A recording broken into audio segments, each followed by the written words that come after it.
Hi again, it's Amanda Stanley here, and I want to talk about Rumex crispus, or yellow dock, or curly dock is another common name. And here we have a beautiful specimen. Right here you can see where it might have gotten its name by the curly leaves here, so curly dock.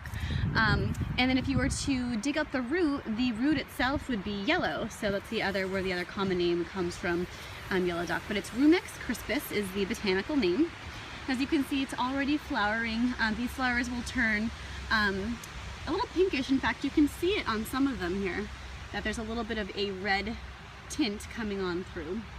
So the way that I use this plant predominantly is the root itself. So just like any springtime leaf or green, you can pick them early on. So even the leaves of the yellow dock plant, you could pick them when they were smaller or more tender in the springtime before they send up their flower shoots.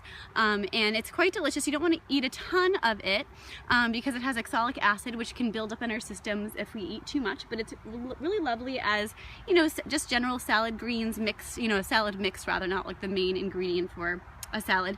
But it's yummy. It tastes like almost like rhubarb, sort of like a tangy sour grape sort of flavor, but it's really delicious. Anyhow, that's one way to use it, but I like to use the root. So the root is predominantly how I use this plant, and it is one of the best remedies for malabsorption. So if you have a hard time assimilating your food, if you're someone who has stools that you can see food particles in it when you're flushing it down the toilet, this plant is for you. It's also wonderful for people who veer towards constipation or harder stools maybe. It's not a really potent laxative, but it will definitely help to stimulate the peristalsis and kind of tone up the gut to have more complete evacuation of our bowels, which is always a very good thing. It's also incredibly vitamin and mineral rich. It's another one of those plants that have long taproot, so similar to burdock and dandelion. It has a very long taproot that goes down into the earth and draws up minerals and nutrients and pulls it up into the earth, but also into itself, so that we have a lot of those vitamins and minerals, you know, viable and sort of present for us to absorb when we take the food, the herb, into our bodies as well. So it's a very earthy, very sort of, I mean, it just kind of tastes like dirt, honestly, to me. It's not one of my favorite teas to have, but it actually makes a really lovely coffee substitute when you combine it with dandelion or burdock. You just kind of make a really powerful tea, or even maybe a little decoction. Add milk of choice, maybe a little honey, and it's really delicious. It's a nice, like, rooty, earthy, very grounding tea. And I mean, I'm not a huge coffee drinker, so I can't, you know, can't speak for all coffee drinkers out there who are like hardcore, you know, dark roast supporters, but I can tell you that it's a really nice, similarly flavored herbal treat, and you're getting so much out of it. You know, it's not taxing your adrenals, so it's a nice substitute, especially if you were just looking for more of that like rooted, earthy, bitter sort of flavor in the morning. And of course, you can still add your cream and sugar, which is a nice thing. So great for mineral absorption and just, again, absorption and assimilation in general. So it's going to help you to better assimilate your food, basically. I already mentioned iron, so it's great for anemics. It's great for new moms or pregnant women who need to take up more iron in their diet, of course, for baby and themselves.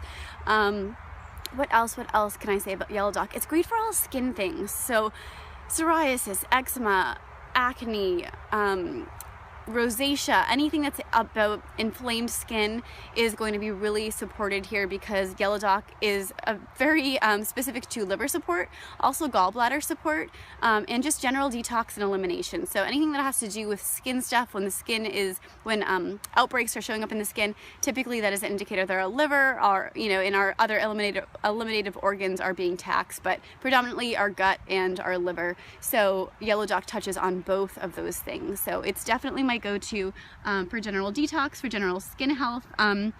It is bitter, so you know, it stimulates all the gastric juices. gets biosecretion up and going so that we can better digest and process all of our foods and eliminate what we don't need.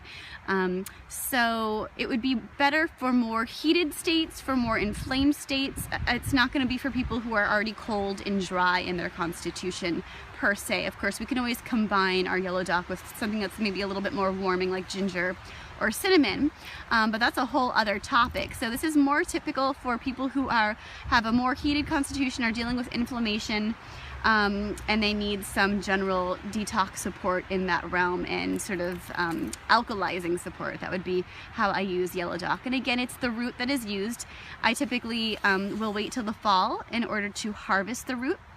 Always making sure, of course, when we're wildcrafting, that there is plenty of the herb around, that we're not just taking all that is left, because we are taking the whole life of the plant when we're taking the root. So it's really important to be mindful, to be grateful, to honor the plant, and to make sure that we are sustainably using the medicine and not just taking all of it when there's only maybe 1 or 2 plants there. We never want to do that. We want to make sure there are fields of yellow dock, and then we can just take a small amount of that just for our own needs.